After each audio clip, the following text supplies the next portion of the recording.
அனைவருக்கும் வணக்கம்.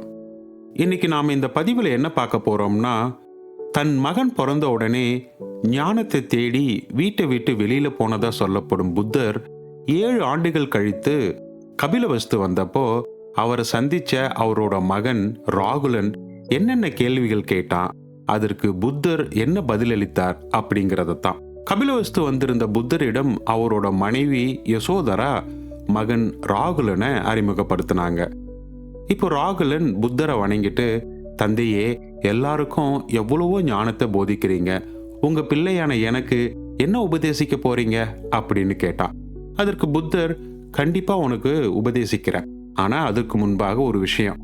அங்க இருக்கிற பாத்திரத்துல தண்ணீர் நிரப்பப்பட்டிருக்கு, அந்த தண்ணீர்ல உன்னோட கை கால்களை சுத்தப்படுத்திட்டு வா அப்படின்னு சொன்னாரு.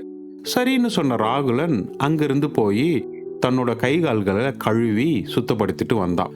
தந்தையின் முன்னால் அமர்ந்து கேட்டான், எனக்கு என்ன அறிவுரை சொல்ல போறீங்க, என்ன ஞானத்தை, எந்த ஞானத்தை கொடுக்க போறீங்க அப்படின்னு.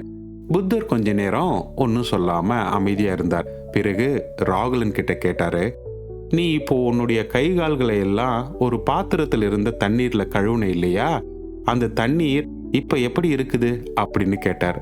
அதற்கு ராகுலன், அந்த தண்ணீர் முன்பு சுத்தமா இருந்துச்சு, இப்போ அசுத்தமாயிடுச்சு, அதுல என்னுடைய கைகள் இருந்த அழுக்கு, தூசி, புழுதி எல்லாம் கலந்து அசுத்தமாயிடுச்சு அப்படின்னு சொன்னான். அப்ப புத்தர் கேட்டாரு, அந்த தண்ணீரை இப்ப என்ன செய்ய போற அப்படின்னு. அதற்கு ராகுலன், என்ன செய்வேன், கீழே கொட்டிடுவேன், அது வீணானது தானே அப்படின்னு கேட்டான். அதற்கு புத்தர், நீ பயன்படுத்துறதுக்கு முன்பு தூய்மையான தண்ணீரா தான் இருந்துச்சு, நீதானே அதை அசுத்தப்படுத்தின, நீயே அசுத்தப்படுத்திட்டு நீயே வீணான தண்ணீர் அப்படின்னு கீழே கொட்டிட்டா அது சரியாகுமா அப்படின்னு கேட்டாரு. அதற்கு ராகுலன் சொன்னா, எந்த ஒரு பொருளா இருந்தாலும் அசுத்தம் ஆயிட்டா அதை பயன்படுத்த முடியாது தானே அப்படின்னு. அப்ப புத்தர் சொன்னாரு, இந்த உலகமும் அப்படிப்பட்டதுதான், அது தூய்மையாகத்தான் இருக்கு. மனிதர்கள் அவர்கள் மனதால், செயலால், சிந்தனைகளால அதை அசுத்தப்படுத்திட்டு உலகம் கெட்டு போயிடுச்சு அப்படின்னு புலம்புறாங்க, வருந்துறாங்க. இது நியாயமா? அதனால இதை நீ கற்றுக்கொள்.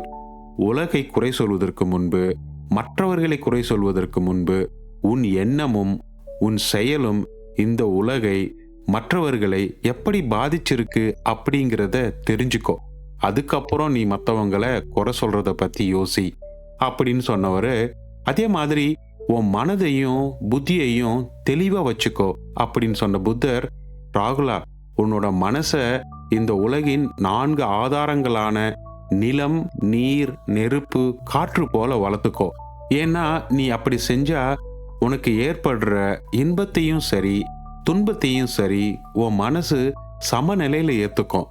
இப்போ மண்ணையோ நெருப்பையோ காத்தையோ நீரையோ யாராவது அசுத்தப்படுத்தினா அவையெல்லாம் கவலைப்படுமா என்ன, கலங்குமா என்ன? அதே மாதிரி உன்னோட மனசையும் அந்த 4 ஆதாரங்களை போல வலிமையா வளர்த்துக்கோ அப்படின்னு சொன்ன புத்தர் ராகுலனை பார்த்து, ராகுலா, அன்பை வளர்த்துக்கோ, அப்படி செஞ்சா வெறுப்பு போயிடும். கருணையை வளர்த்துக்கோ, அப்படி செஞ்சா மற்றவங்களை துன்புறுத்தணும்னு நினைக்கிற எண்ணம் போயிடும். மற்றவங்க சந்தோஷமா இருக்கிறத பார்த்து சந்தோஷப்படுற குணத்தை வளர்த்துக்கோ, அப்படி செஞ்சா பிடிக்காத உணர்வு போயிடும். சமநிலையை வளர்த்துக்கோ, அப்படி செஞ்சா எந்த உணர்வு வந்தாலும் அது உன்னை பாதிக்காது. அருவருப்பான விஷயங்களை பார்க்கிற எண்ணத்தை வளர்த்துக்கோ, அப்படி செஞ்சா பற்றுதல் இல்லாம போயிடும். எல்லாமே நிலையானது இல்லைன்னு பார்க்கிற எண்ணத்தை வளர்த்துக்கோ, அப்படி செஞ்சா நான்னு நினைக்கிற கர்வம் போயிடும். மூச்சு விடுறத கவனிக்கிற பழக்கத்தை வளர்த்துக்கோ, அது ரொம்ப நல்லது, ரொம்ப பயனுள்ளது அப்படின்னு சொல்லி ராகுலனை வாழ்த்தி அனுப்பினார் புத்தர். நண்பர்களே, புத்தர் தன் மகன் ராகுலனுக்கு போதித்த போதனைகள் நமக்கும் நம் வாழ்க்கைக்கும் மிக முக்கியமானது. அவைகளை கடைபிடிச்சா நாமும் ஒரு அர்த்தமுள்ள மகிழ்ச்சியான வாழ்க்கையை வாழ முடியும் அப்படிங்கிற ஒரு தெளிவை இந்த வீடியோ கொடுத்துருக்கோம் அப்படின்னு நம்புறேன்.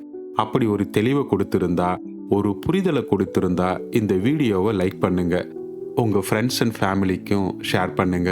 நம்ம சேனலை இன்னும் சப்ஸ்கிரைப் பண்ணாம இந்த வீடியோவை பார்த்துக்கிட்டு இருந்தீங்கன்னா ப்ளீஸ் சப்ஸ்கிரைப். உங்க வாழ்க்கையில நீங்க நினைத்த காரியங்கள் வெற்றியடைய என் மனமார்ந்த வாழ்த்துகள். மற்றும் ஒரு பயனுள்ள வீடியோவுடன் உங்களை விரைவில் சந்திக்கிறேன். நன்றி நண்பர்களே.